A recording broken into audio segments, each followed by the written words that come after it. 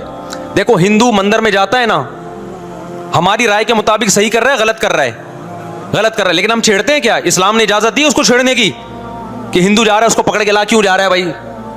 اسلام بولا ہے بھائی لکم دینکم ولی دین, تمہارے لیے تمہارا دین, ہمارے لیے ہمارا دین. لا اکراہ فی الدین, دین میں زبردستی نہیں ہے, جو کر رہا ہے اس کو کرنے دو. تبھی اسلامی تاریخ میں کوئی ایک مندر بھی ہمارے علم میں نہیں ہے کہ اس میں ہندوؤں پہ پابندی لگی ہو کہ مندر نہیں جا سکتے. جب تک اسلامی حکومتیں رہی ہیں, ہندوستان میں 1000 سال مسلمانوں نے حکومت کی ہے. اگر ہندوؤں کو مندر جانے سے روک دیتے تو آج یہ مندر ختم ہوتے. اسلامی حکومت جب ختم ہوئی ہے تو بھی مندر, لاکھوں کی تعداد میں مندر تھے. اسلام مسجد جانے کا حکم دیتا ہے یا چرچ جانے کا؟ بولو. مسجد. چرچ جانے کو غلط سمجھتا ہے کیونکہ وہاں غیر اللہ کی, عیسیٰ ابن مریم کی عبادت ہو رہی ہے. لیکن کیا اسلام آپ کو پرمیشن دیتا ہے کہ کوئی عیسائی چرچ جا رہا ہو تو آپ اس کو روکو کہ تو یوں جا رہا ہے بے, مسجد میں آ؟ اجازت دیتا ہے؟ یا اسلام یہ کہتا ہے کہ اس سے بدتمیزی شروع کر دو آپ؟ بولو کیا ہو گیا؟ آپ کو سبق یاد کرا رہا ہوں میں, بدتمیزی شروع کر دو. یا اسلام یہ اجازت دیتا ہے کہ اس سے اچھا سلوک نہ کرو؟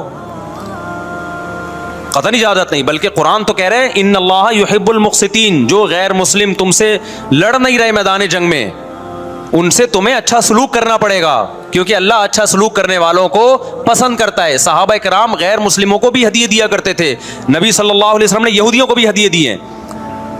تو جو مذہب اسلام کی طرف منسوب نہیں ہے, جب ہمیں ان سے اچھے سلوک کا حکم ہے, تو جو مذہب اسلام کی طرف منسوب ہیں, قطع نظر اس سے کہ وہ اس دعوے میں سچے ہیں یا جھوٹے, یہ تو بحث ایک الگ ہے, لیکن نسبت کس کی طرف کر رہے ہیں؟ اسلام کی طرف. تو ہمیں ان سے بدتمیزی بدسلوکی کی کہاں سے اجازت ہوگی؟ تو میں نہیں کہہ رہا کہ آپ شیعہ بریلویوں سے دشمنی کرنا شروع کر دو, ان کی دعوتیں اٹینڈ نہ کرو, ان سے کاروبار چھوڑ دو, یا ان کو جا کے تنگ کرو, کیوں سبیل لگا کے بیٹھے ہو, کیوں ماتم کر رہے ہو. یہ کام مت کرو آپ. ہمارا ملک اس فرقہ واریت کا متحمل نہیں ہے, سے فساد پھیلتا ہے. لیکن اپنی پوزیشن آپ واضح کرو, ایک لکیر ہے آپ کھینچ دو. اگر کوئی شخص آپ کے سامنے صحابہ کو برا بھلا کہتا ہے, آپ بولو بھائی یہ میری باؤنڈری کیا ہو رہی ہے, کراس. میرے سامنے آپ کو ان بزرگوں کے خلاف بولنے کی اجازت نہیں ہے جن سے مجھے عقیدت ہے. اگر یہ کام آپ نے کیا تو ہماری اور آپ کی راہیں الگ الگ. آپ کا جو مذہب ہے بھائی، آپ بند کمرے میں، آپ کے امام بارگاہ میں، آپ کے مسجدوں میں، یا جہاں بھی ہے وہ آپ کا نجی معاملہ ہے. ہمارے ان میں سے بعض کو، یعنی جو یاجوج ماجوج ہیں، ان میں سے بعض کو یوم الدین، جس دن ایسا ہوگا، جس دن اللہ کا وعدہ آئے گا اور یہ دیوار ٹوٹے گی، یموج فی بعض، ہم ان کو ایسا کر دیں گے کہ یہ ایک دوسرے میں گھس رہے ہوں گے. یہ مضمون احادیث میں آیا ہے. دیکھیں قرآن میں اور احادیث صحیحہ میں جو یاجوج ماجوج اور اس دیوار کا ہمیں ملتا ہے نا، میں صرف اس کو آپ کے سامنے بیان کروں گا. باقی اس بارے میں ڈیٹیل میں آپ جائیں گے تو بہت کچھ آپ کو انٹرنیٹ پہ بھی مل جائے گا، مفسرین کی کتابوں میں بھی مل جائے گا، اور لوگوں کی اپنی اپنی تحقیقات ہیں، اپنے اپنے تبصرے ہیں. نہ میں ان تبصروں کو صحیح کہہ رہا ہوں نہ غلط کہہ رہا ہوں، کتابیں بھری ہوئی ہیں، وہ آپ جائیں پڑھیں اس کو. لیکن جتنی بات قرآن سے اور صحیح احادیث سے یاجوج ماجوج کے بارے میں ثابت ہوتی ہے، میں صرف اس کو آپ کے سامنے ابھی پیش کر رہا ہوں. پہلا عقیدہ تو یہ ثابت ہوتا ہے کہ یاجوج ماجوج ایک قوم ہے، انسان ہیں، وہ کوئی انسانوں کے علاوہ کوئی الگ مخلوق نہیں ہے، لیکن ہیں بڑے فسادی. دوسری بات، یہ بہت قدیم ہے. ذوالقرنین جب گئے تو اس سے پہلے کی یہ قوم ہے، اور زمین میں پہلے سے فساد مچا رہی ہے، لیکن بہت زیادہ ان کی کثرت نہیں تھی جتنی کثرت قرب قیامت میں ہوگی، کیونکہ نسل ان کی بہت تیزی کے ساتھ بڑھ رہی ہے. تیسری بات یہ ہے کہ اللہ نے ان کو دنیا کے کسی حصے میں رکھ کے چھپا دیا ہے. چھپایا اس لیے ہے کہ ان کے ظاہر ہونے کا ایک ٹائم ہے، اور وہ ہے حضرت عیسیٰ علیہ السلام کا دور. حضرت عیسیٰ ابن مریم کے دور میں یاجوج ماجوج ظاہر ہوں گے. تو اسی کو آپ چوتھا پوائنٹ بھی کہہ سکتے ہیں. تیسرا پوائنٹ کیا ہو گیا کہ ان کو چھپا دیا گیا ہے. لہذا یہ جو لوگ کہتے ہیں نا یاجوج ماجوج دریافت ہو گئے ہیں، فلاں جگہ ہیں فلاں جگہ ہیں، تو بھائی ہمیں جب ایک چیز چھپا دی گئی ہے اور ایک ٹائم بتا دیا گیا ہے کہ اس ٹائم پہ ظاہر ہوں گے، تو اس سے پہلے وہ دریافت ہو ہی نہیں سکتے. پہلے دریافت ہو گئے تو اس کا مطلب نبی صلی اللہ علیہ وسلم کی گویا پیش گوئی غلط ہو گئی. تو جو جس کا ٹائم ہے اسی ٹائم پہ وہ ظاہر ہوں گے. چوتھی بات میں نے جیسے بتائی کہ حضرت عیسیٰ علیہ السلام کے دور میں وہ ظاہر ہوں گے. پانچویں بات، صحیح حدیث سے یہ بات ثابت ہے کہ یاجوج ماجوج وہ جو دیوار بنی تھی اس کو چاٹتے رہتے ہیں، ختم کرتے ہیں. اب چاٹنا کا جو لفظ حدیث میں ہے اس سے مراد زبان سے چاٹنا بھی ہو سکتا ہے، اور یہ کنایا بھی ہو سکتا ہے کہ اس کو ختم کرنے کی کوشش میں لگے ہوئے ہیں. اور ایسے چاٹنا، جب ہم کوئی چیز چاٹتے ہیں نا تو بہت تھوڑی تھوڑی وہ ختم ہوتی ہے. تو اتنی موٹی اتنی بڑی دیوار ہے کہ وہ انہوں نے اپنی اسٹرگل اور اپنی محنت نہیں چھوڑی ہے، تو وہ دیوار کو کسی نہ کسی طریقے سے گھسائی میں اس کے لگی رہتے ہیں. تو زبان سے بھی چاٹنا ہو سکتا ہے، اور کسی اور طریقے سے اس کو ختم کرنے کی کوشش بھی مراد ہو سکتی ہے. اور حدیث میں آتا ہے کہ ایک دن آئے گا وہ جب ختم ہونے والی ہوتی ہے نا، تو وہ کہتے ہیں کہ ہم کل اس کو دوبارہ شروع کریں گے اور کل ہم اس کو ختم کر دیں گے. لیکن وہ اللہ تعالیٰ اپنی قدرت سے دوبارہ اس دیوار کو اتنا ہی موٹا کر دیتے ہیں جتنا ذوالقرنین نے کیا تھا. تو قرب قیامت میں جب حضرت عیسیٰ علیہ السلام کا ظہور ہوگا تو وہ یہ کہیں گے ہم انشاءاللہ اس کو کل ختم کریں گے. تو انشاءاللہ کا لفظ جب استعمال کریں گے، کیونکہ وہ قوم ہے کافر، وہ اللہ پہ اعتماد کرنا، اللہ پہ توکل کرنا یہ چیز نہیں ہے. جیسے کافر تو نہیں کہے گا نا اللہ نے چاہا تو وہ اللہ پہ یقین نہیں رکھتے. تو وہ جب اللہ کا نام لیں گے اور کہیں گے کہ اللہ نے چاہا تو ہم اس کو کل ختم کر دیں گے، تو پھر اسلام کی وجہ سے وہ دیوار ختم ہو جائے گی. اس کی مثال ایسے جیسے حدیث میں آتا ہے، پچھلی قوموں میں ایک نوجوان تھا جو جادوگر کے پاس بھی جاتا تھا اور راہب کے پاس بھی جاتا تھا، جس کا سورہ بروج میں تذکرہ ہے، والسماء ذات البروج میں. تو جب وہ نوجوان پکڑا گیا، وہ مسلمان ہو گیا تھا، بادشاہ نے اس کو بھیجا تھا جادوگر کے پاس کہ جادو سیکھے، لیکن وہ راہب کے پاس جاتا، عیسائیت سیکھی اس نے اور نیک مسلمان بن گیا. تو بادشاہ نے اس کو قتل کرنے کی حتی الامکان کوشش کی، مگر وہ قتل نہیں ہو پا رہا تھا. بادشاہ نے اس کو پہاڑ پہ بھیجا اپنے سپاہیوں کو لے کے کہ پہاڑ سے لے جا کے اس کو گرا دو، لیکن اللہ نے مدد کی کہ وہ سپاہی گر گئے، یہ بچ گیا. بادشاہ نے حکم دیا اس کو سمندر میں لے جا کے غرق کر دو، وہ سارے سپاہی غرق ہو گئے، یہ بچ گیا. تو کسی بھی طرح سے اس کی قتل کی کوششیں کامیاب نہیں ہو رہی تھیں. تو اس نے بادشاہ سے کہا کہ تو اگر مجھے قتل کرنا چاہتا ہے نا تو چوک پہ کھڑا کر کے تیر مجھے مار اور کہے کہ بسم اللہ و ربی ھذا الغلام، اس نوجوان کے رب کے نام سے میں اس کو قتل کرتا ہوں. تو اللہ کا نام لے کے مجھے مارے گا تو میں قتل ہو جاؤں گا.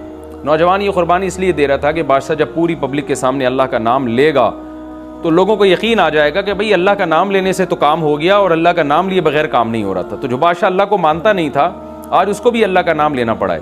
تو نوجوان نے یہ قربانی اس لیے دی کہ بادشاہ جب اللہ کا نام لے گا لوگوں کو اللہ کی ذات پہ یقین آئے گا اور لوگ مسلمان ہو جائیں گے، عیسائیت کو قبول کر لیں گے۔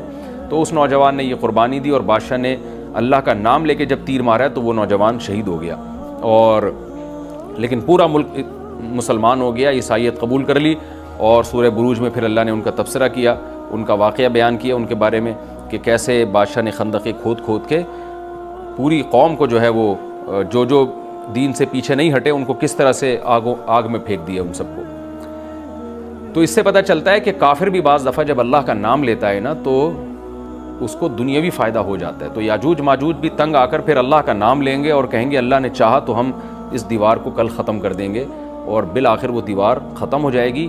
پھر قرآن کے الفاظ ہیں آگے کہ جب یہ دیوار ختم ہوگی وَتَرَكْنَا بَعْضَهُمْ يَوْمَئِذٍ۔ اچھا ہاں، میں بتا رہا تھا کہ حدیث سے کیا پوائنٹ پتہ چلتے ہیں، تو یہ 5 پوائنٹ ہو گئے۔ چھٹا پوائنٹ یہ کہ حضرت عیسیٰ ہی کے دور میں یہ کسی وبا کے ذریعے ہلاک ہو جائیں گے۔ حضرت عیسیٰ علیہ السلام اتنے زیادہ ہوں گے کہ ان سے لڑنا ممکن نہیں ہوگا، جیسے کہ قرآن میں بھی آ رہا ہے وَتَرَكْنَا بَعْضَهُمْ يَوْمَئِذٍ يَمُوجُ فِي بَعْضٍ، ہم ان میں سے بعض کو بعض کے اندر گھسا دیں گے۔ اتنی کثرت سے ایک دوسرے میں ہی نہیں، اب آبادی کی کثرت بہت ہوگی ان کی، گھسے ہوئے ہوں گے ایک دوسرے میں، یہ جیسے چیونٹیاں اور مکوڑے ہوتے ہیں، تو ان سے لڑنا ممکن نہیں ہوگا۔ تو حضرت عیسیٰ علیہ السلام لوگوں کو لے کے کوہ طور پہ چلے جائیں گے اور باقی مسلمان وہ اپنے اپنے گھروں کے اندر بند ہو جائیں گے، اور پھر اللہ کی طرف سے ایک وبا آئے گی اور اس وبا میں یہ سارے کے سارے ہلاک ہو جائیں گے۔ اور پھر جب ہلاک ہو جائیں گے تو اتنی زیادہ ان کی لاشیں زمین پہ ہوں گی، اتنی زیادہ کہ انسانی آبادی ان کی لاشوں سے متعفن ہونا اور بیمار ہونا شروع ہو جائے گی، ان کی لاشوں سے بدبو اٹھے گی، اور ظاہر ہے انسان ہوں گے یہ، تو اس کی وجہ سے جو زمین کا ماحول خراب ہوگا۔ پھر حضرت عیسیٰ علیہ السلام اللہ سے دعا مانگیں گے کہ اللہ تعالیٰ ان کو کسی طرح ٹھکانے لگائے، کوئی انتظام کرے۔ پھر حدیث میں آتا ہے بارشیں ہوں گی اور سیلاب آئیں گے اور ان کی لاشیں بہہ بہہ کے پانیوں میں جا کے سمندروں میں جا کے ختم ہو جائیں گی، اللہ تعالیٰ ان کو اس طرح سے ٹھکانے لگائے گا۔ تو یہ یہاں تک جتنے بھی مضامین ہیں یہ صحیح احادیث سے ثابت ہیں۔ تو قرآن کہتا ہے وَتَرَكْنَا بَعْضَهُمْ يَوْمَئِذٍ يَمُوجُ فِي بَعْضٍ، ہم ان میں سے بعض کو بعض میں چھوڑ دیں گے، بہت کثرت ہوگی۔ وَنُفِخَ فِي الصُّورِ، اور پھر سور پھونکا جائے گا۔ قرآن میں تو یہ کہ سور پھونکا جائے گا، ایسے لگ رہا ہے جیسے فوراً پھونکا جائے گا، مگر احادیث میں تفسیر ہے کہ فوراً نہیں پھونکا جائے گا۔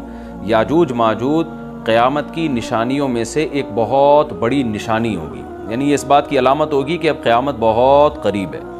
تو حضرت عیسیٰ ابن مریم علیہ السلام جب نازل ہوں گے، میں تھوڑی سی ترتیب بیان کر دیتا ہوں کہ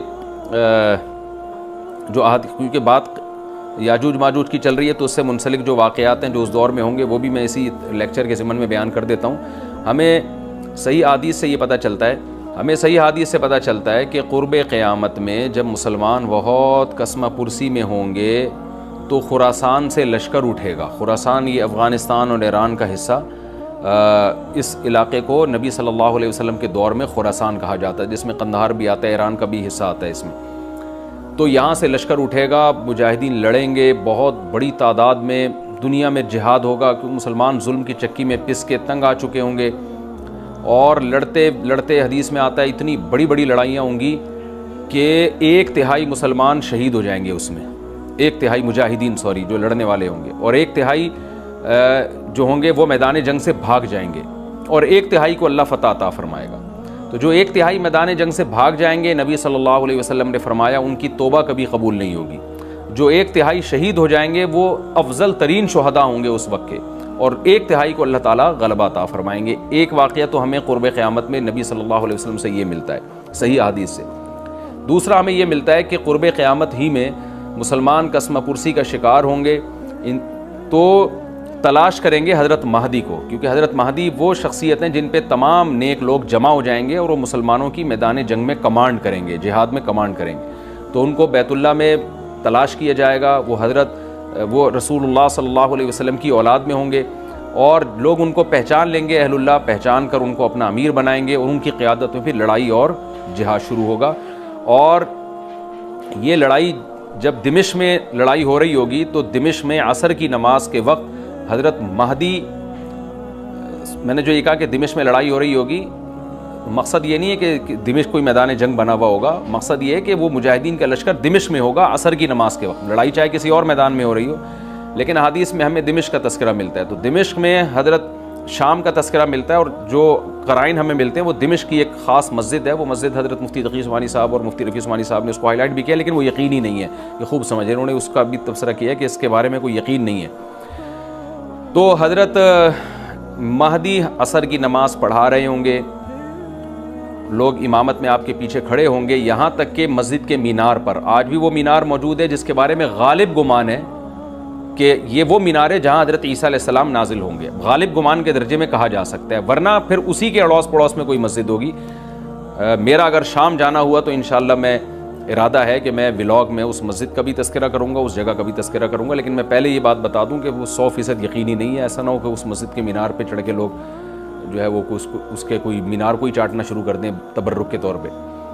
تو عصر کی نماز کا ٹائم ہوگا, حضرت عیسیٰ ابن مریم علیہ الصلاۃ والسلام فرشتوں کے کندھوں پہ ہاتھ رکھ کے نیچے اتریں گے نماز کے ٹائم پہ, یعنی آسمان سے مینار تک آئیں گے اور پھر مینار سے آپ کے لیے سیڑھیاں لگائی جائیں گی, سیڑھیوں کے ذریعے مینار سے نیچے اتریں گے اور لوگ ان کو پہچان لیں گے.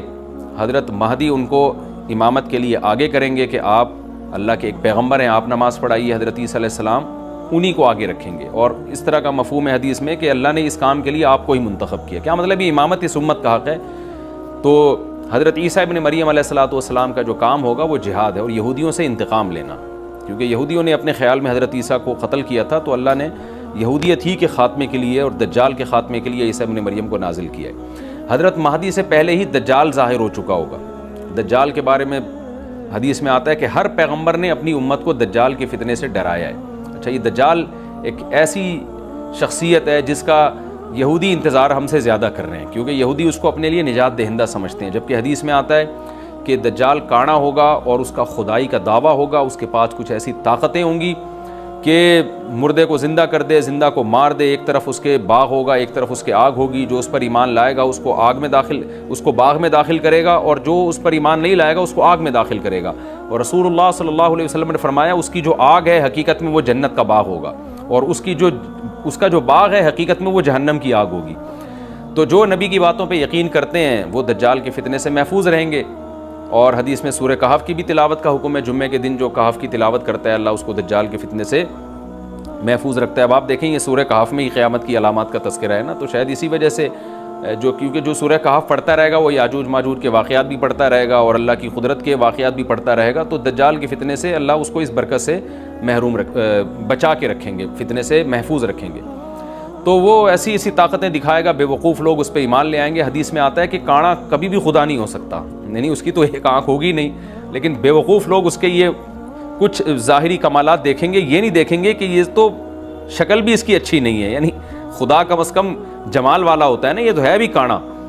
اور اس کے بڑا بڑا کافر بھی لکھا ہوا ہوگا واضح طور پر, جس سے پتہ چلے گا. لیکن احمق اور بیوقوف لوگ جیسے روحانی عاملوں کے کچھ شعبدے دیکھ کر ان پہ سے متاثر ہو جاتے ہیں نا, روحانی عاملوں کے شعبدے دیکھ کے, تو ایسے ہی دجال کے شعبدے دیکھ کے متاثر ہوں گے. تو بہت لوگوں کو, خلقت کو, بہت بڑی امت کو گمراہ کرے گا دجال. اہل اللہ کو اللہ تعالیٰ اس کے فتنے سے محفوظ رکھے گا. پھر حضرت عیسیٰ ابن مریم جب نازل ہوں گے تو وہ دجال کو قتل کریں گے. حدیث میں آتا ہے کہ نیزے کے ذریعے گھوڑے پہ بیٹھ کے قتل کریں گے.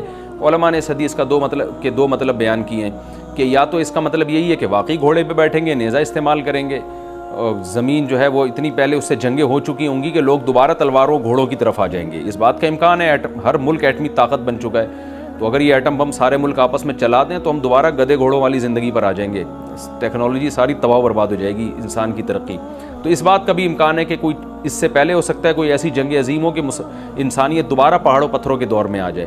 لیکن ظاہر یہ معلوم ہوتا ہے کہ رسول اللہ صلی اللہ علیہ وسلم نے جو کلام کیا ہے, ظاہر ہے اس دور کے لحاظ سے جو لوگوں کے, جہاں تک جو لوگوں کی مینٹل اپروچ ہے وہاں تک, تو نبی صلی اللہ علیہ وسلم میزائل یا اور ٹینکوں کا تذکرہ کرتے تو کیا سمجھ میں آتا. تو گھوڑے سے مراد ہے جو اس زمانے کا گھوڑا ہوگا, اور نیزے سے مراد ہے اس زمانے کا جو اسلحہ ہوگا, کیونکہ نیزہ نبی کے دور کا ایک مناسب اسلحہ تھا اور گھوڑا نبی کے دور کی میدان جنگ کی ایک مناسب سواری تھی. تو اس سے یہ بھی پتہ چلتا ہے کہ ہو سکتا ہے عیسیٰ ابن مریم نیزے کے بجائے کلاشنکوف کا استعمال کر لیں, تو یعنی وہ نیزہ جو ہے وہ اس کلاشنکوف کی یا جو بھی اسلحہ اس وقت حضرت عیسیٰ ابن مریم استعمال کریں گے اس کی ایک تعبیر ہے. تو اس کا بھی پورا امکان ہے. تو ہمیں بہرحال اتنا ایمان ہمارے لیے ضروری ہے کہ دجال کو قتل کرنے والی جو ذات ہے, جو شخصیت ہے, وہ عیسیٰ ابن مریم علیہ الصلاۃ والسلام ہے. تو حضرت عیسیٰ کے ذریعے اللہ تعالیٰ دجال کو قتل کریں گے، اور حضرت عیسیٰ کی قیادت میں زبردست جہاد ہوگا۔ حدیث میں آتا ہے کہ عیسیٰ ابن مریم اس دنیا کو امن سے بھر دیں گے، اتنا امن ہو جائے گا اور اتنی مالی فراوانی ہوگی، اتنی مالی، کیونکہ دنیا میں مال بہت ہے، ڈسٹریبیوشن صحیح نہیں ہے، جو تقسیم ہے نا مال کی وہ ظالمانہ ہے، جس کی وجہ سے غریب غریب سے غریب تر ہے، امیر امیر سے امیر تر ہے۔ حضرت عیسیٰ ابن مریم ایسا نظام قائم کریں گے کہ جس سے مال کی صحیح تقسیم، اور لوگ اٹھیں گے زکوٰۃ کا مستحق تلاش کریں گے، اور لوگوں کو زکوٰۃ کا مستحق نظر نہیں آئے گا، غریب تلاش کرنا مشکل ہو جائے گا۔ یعنی ایک آدمی، حدیث کا مفہوم ہے کہ زکوٰۃ لے کے گھومتا رہے گا اور اس کو کوئی غریب نہیں ملے گا، اتنی مالی فراوانی ہو جائے گی۔ پھر ترمذی کی روایت میں آتا ہے کہ اللہ کی طرف سے برکتیں ایسی نازل ہوں گی کہ بڑے بڑے انار پیدا ہوں گے، بڑے بڑے انگور پیدا ہوں گے، زمین اپنی برکتیں کھول دے گی، اور حضرت عیسیٰ علیہ السلام خنزیر کو بھی دنیا سے ختم کر دیں گے، خنزیر کی نسل کو ختم کر دیا جائے گا، وَيَضَعُ الْجِزْيَةَ، اور جزیہ کا نظام ختم، اما الاسلام و اما السیف، یا تو تلوار یا اسلام، اس کے علاوہ نہیں۔ تو نبی صلی اللہ علیہ وسلم کو اللہ نے جس مقصد کے لیے دنیا میں بھیجا تھا، اس مقصد کی جو تکمیل ہے وہ عیسیٰ ابن مریم کے ذریعے۔ باقی اس میں حکمتیں کیا ہیں، اس پر میرے الگ سے بیانات موجود ہیں کہ اللہ نے حضرت عیسیٰ ابن مریم کا انتخاب کیوں کیا اس کام کی تکمیل کے لیے، اسی امت میں کوئی کیوں منتخب نہیں کر لیا، یا یہ کہ پیغمبر صلی اللہ علیہ وسلم ہی کے ذریعے پوری دنیا میں اسلام کو غالب کر دیا جاتا، اس میں کیا حکمتیں ہیں، اس پر میرے الگ سے بیانات موجود ہیں۔ ابھی تو میں کوشش کرتا ہوں کہ تفسیر سے میں جو ٹو دا پوائنٹ بات ہے اس سے یہاں اس لیکچر میں نہ ہٹوں۔ تو اسی وقت حضرت عیسیٰ ابن مریم اس کو یاجوج ماجوج کو قتل کریں گے اور دنیا انصاف سے بھر جائے گی، اور اللہ تعالیٰ نے جو پیغمبروں کو دنیا میں بھیجا تھا اس کا مقصد کیفیت اور کمیت دونوں لحاظ سے حاصل ہو جائے گا۔ اس کے بعد پھر آہستہ آہستہ دنیا میں زوال شروع ہوگا، اور پھر جب پوری دنیا کے لوگ زوال کا شکار ہوتے ہوتے کفر کی طرف جائیں گے، گناہوں کی طرف، اور حدیث میں آتا ہے جب تک ایک شخص بھی اللہ کا نام لینے والا ہوگا اس دنیا پر قیامت نہیں آئے گی، یہاں تک کہ آخری شخص جب دنیا سے اٹھے گا جو اللہ کا نام لیا کرتا تھا، تو اس کے بعد اللہ تعالیٰ سور پھونکیں گے، جبریل کو حکم دیں گے سور پھونکنے کا، اور اس دنیا کو تباہ و برباد کر دیا جائے گا۔ تو آگے قرآن کہتا ہے وَنُفِخَ فِي الصُّورِ، اور پھر سور میں پھونکا جائے گا، فَجَمَعْنَاهُمْ جَمْعًا، پھر ہم ان تمام انسانوں کو جمع کر دیں گے، وَعَرَضْنَا جَهَنَّمَ يَوْمَئِذٍ لِّلْكَافِرِينَ عَرْضًا، اور قیامت کے دن ہم جہنم کو یومئذ، جس دن ایسا ہوگا یعنی جس دن سور پھونکا جائے گا، یہ دوسرا سور مراد ہے، للکافرین عرضا، کافروں کے سامنے پیش کر دیں گے، الذین کانت اعینہم فی غطاء عن ذکری، یہ وہ لوگ ہیں جن کی آنکھیں میری یاد سے پردے میں پڑی ہوئی تھیں، یعنی میری یاد کی چیزیں ان کو نظر ہی نہیں آتی تھیں، غفلت میں پڑی ہوئی تھی جن کی آنکھیں، وَكَانُوا لَا يَسْتَطِيعُونَ السَّمْعَ، اور یہ سننے کی صلاحیت بھی نہیں رکھتے تھے، نہ حق بات سنتے تھے نہ حق دیکھتے تھے، بس اپنے خواہشات کی جو چیزیں ہیں وہ ان کو اچھی لگتی تھیں اور وہی ان کو سمجھ میں آتی تھیں۔ تو یہ ہمارا رکوع الحمدللہ کمپلیٹ ہو گیا۔ اس رکوع میں ہمیں بہت سارے اسباق ملتے ہیں، میں نمبر وار اس کو مختصراً بیان کر دیتا ہوں۔ پہلی بات تو یہ کہ دیکھیں اللہ تعالیٰ نے کیسے کیسے بادشاہ دنیا میں بھیجے ہیں اور کتنے پاورفل بادشاہ۔ حضرت ذوالقرنین کا نام ہی قرن والا، دو کناروں والا، زمین کے بہت بڑے حصے کو حضرت ذوالقرنین نے فتح کیا۔ اور اللہ کے نیک بندے کیسے اللہ کے راستے میں لڑتے رہے ہیں۔ تو یہ جو لوگ بیٹھ جاتے ہیں نا بس عبادت کرو اور لڑائی وڑائی اسلام میں ہے ہی نہیں، یہ دنیا میں کوئی بھی عقل مند اس نظریے کا حامی نہیں ہوگا۔ تو طاقت اور قوت کی اسلام میں بہت زیادہ اہمیت ہے۔ اس سے ہمیں یہ بھی پتہ چلتا ہے کہ اپنے ملک کی، خاص طور پر اسلامی ملک کی جو فوجی قوتیں ہیں، جو فوجی طاقتیں ہیں، ان کی ہمیں قدر کرنی چاہیے، کیونکہ اگر کوئی بھی ملک عسکری لحاظ سے کمزور ہو جائے، کیونکہ اللہ تعالیٰ تو جو عسکری لحاظ سے طاقتور قومیں تھیں اللہ نے ان کا کتنا تذکرہ کیا، ہاں وہ اللہ کے باغی نہ ہوں۔ تو اسلامی ملک میں کوئی بھی اسلامی کنٹری ہے، چاہے سعودی عرب ہے، چاہے پاکستان ہے، چاہے ترکی ہے، کوئی بھی اسلامی کنٹری ہے، اس کی فوج کی قدر کرنی چاہیے، کیونکہ اسی کی وجہ سے ملک کا بارڈر محفوظ ہوتا ہے۔ اگر مسلمان عسکری لحاظ سے کمزور ہونا شروع، ایسا بیان جو دل کے زخم تازہ کر دے گا۔ ہمارے اس چینل کو سبسکرائب، لائک، شیئر، کمنٹ لازمی کیجیے، ہماری ہر آنے والی ویڈیو بآسانی آپ تک پہنچ سکے۔ ہمارا یہ بیان سن کر آپ کی پوری زندگی بدل جائے گی۔ ہمارے چینل کو سبسکرائب، لائک، شیئر، کمنٹ لازمی کریں، ہماری ہر آنے والی ویڈیو بآسانی آپ تک پہنچ سکے۔